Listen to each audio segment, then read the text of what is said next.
అమ్మా, నాకు ఇష్టమైన పిజ్జా చేస్తావా? స్కూల్లో తింటాను. అవును బిడ్డా, నీకోసం పిజ్జా చేస్తాను. ఇప్పుడే చేస్తాను. నీకోసం స్పెషల్ పిజ్జా.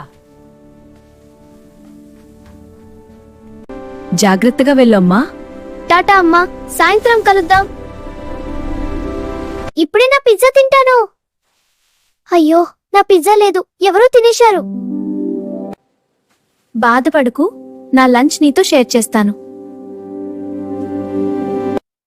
రేపు అమ్మను చాలా కారంగా పిజ్జా చేయమని చెప్పు.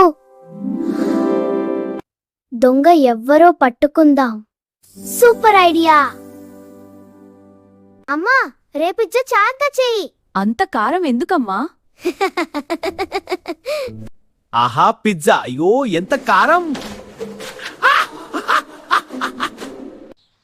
ఇదిగో, దొంగ ఎవరో తెలిసిపోయింది. ఇతనే నా పిజ్జా రోజూ తినేది. క్షమించు, ఇక ముందు ఇలా చేయను. షేర్ చేసుకుంటేనే నిజమైన స్నేహం. దళకాసుమా, చాలా బాగుంది.